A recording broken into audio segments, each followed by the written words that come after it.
So it's snowing outside. We are mid-February here in Ireland. I don't know what it is, but when the snow breaks out, I feel like having a bit more of a traditional warming kind of a drink. It doesn't need to be hot to the high heavens. It doesn't need to be a hazy New England IPA.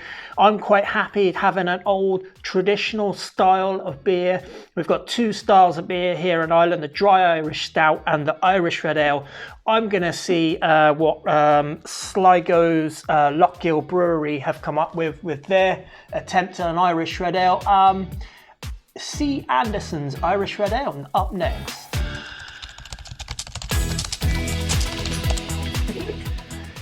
Hey, welcome back to Views and Brews. I am Brendan, and in Ireland we've got two styles of beer in the traditional category that are synonymous with Irish brewing. Irish red ale and the dry Irish stout. They've been around for a long time, and with the modern craft beer scene here, you can often see these styles, not so much the dry Irish stout, but particularly the Irish red ale, kind of gets left behind, or it gets changed a little bit.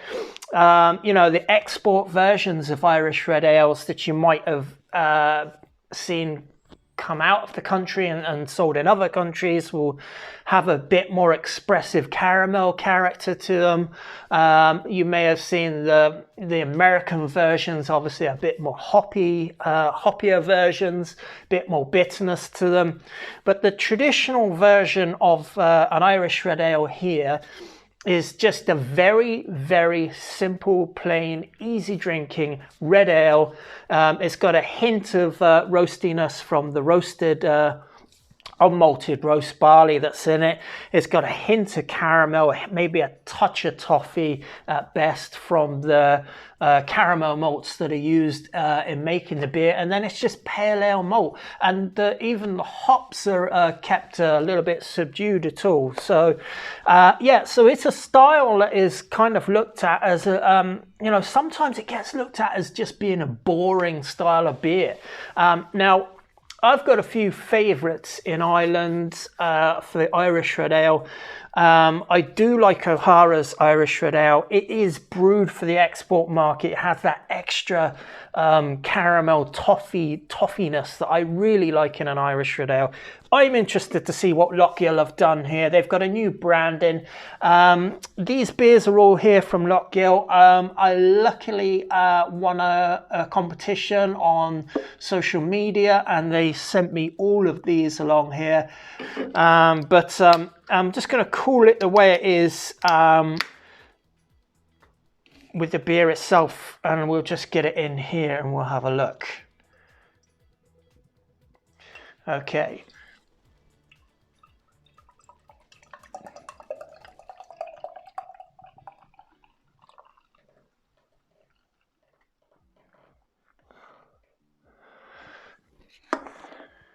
Now they sent me along a nice little glass here, which I will use for a couple of these other ones because they're a bit more heavier, fuller, thicker bodied. But just for this particular style of beer, I feel it really does sit well in a pint glass. That's how you get it traditionally.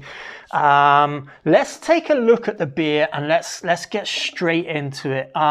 Okay, so this style of a beer has huge amounts of drinkability to it. It should be a real session strength beer. It is 4%, which is bang on. 4.2, 4.3 is the standard, so 4.0 is going to be hugely sessionable. We'll see what it says in a minute, but let's take a look at the beer. Characterized always with a head that doesn't have quite that level of thickness to it because it's not being aided by hops, which give stability in the head, and it's probably not got too much in the way of caramel or crystal malts in it, which also create a bigger head on the top of a beer. So this is actually perfectly to style. It looks like it's got about an 80% clarity to it. The bubbles are rising slowly on it, which is nice. The pint is cold. It's cold out here. It's got a sort of a very dark amber, slightly coppery color to it, which is perfectly in style. You can have them deep ruby red, or you can have them all the way up to, you know, like a very, very dark gold, just heading into amber, heading on to copper. This sits somewhere in the middle, so it's perfectly to style. Every now and again, I'm getting a twinge of red come out of it. Anyway, it looks perfect. I'm going to get straight into it. Cheers, Sláinte, and cheers to Lochgill for sending me out these beers. I was super excited to win that. So let's give it a go.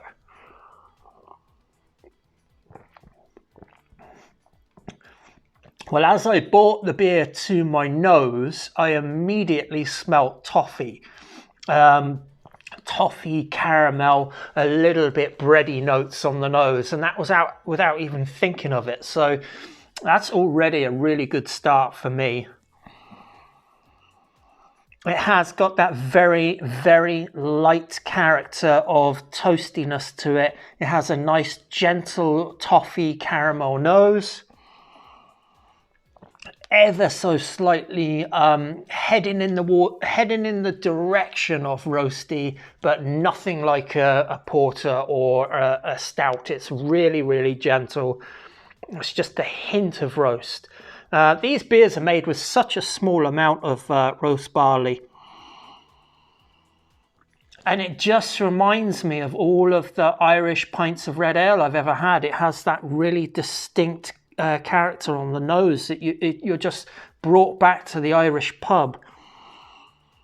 Very nice, actually, on the nose. It does say a fruity nose. Now, this beer is super cold.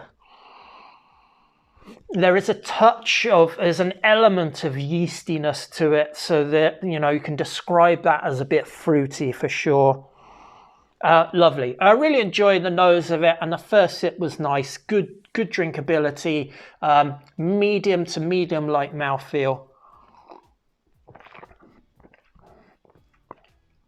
This is the kind of beer, like, I don't care what anyone says, if you're presented with a 7.5% hazy, New England, thick, murky, marblescent, hop to the heavens pint of beer, you can have one of them. Maybe if you're crazy, you could have two of them. But this, you could sit here and quietly drink it beside a turf peat fire, and chat to the barman and just have a good chat. You know, and you can drink this without having to think about the beer too much. It's just a really nice, expressive, malty caramel character to the beer. It's absolutely everything that I wanted to drink right now. I didn't want to be bombarded with hops. I didn't want a sour beer. I didn't want anything too dark. This is just perfect.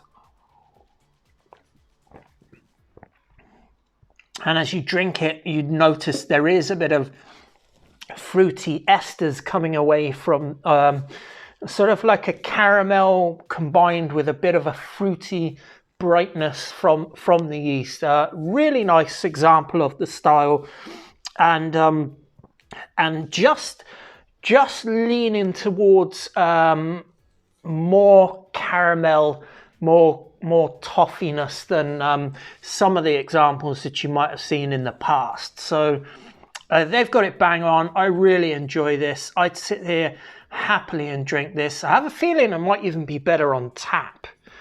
But that's just perfect. That's everything I would want from an Irish red ale. And it's done really well. So I give that one the thumbs up. Yeah, that's it. Nice, sweet and short. To the point. Try Irish stouts. Try Irish red ales. Don't expect them to blow you away. They're not meant to. If you have an American version, it's going to be hop to the heavens. If you get an export version, it's going to be really sticky, toffee, malty, thick.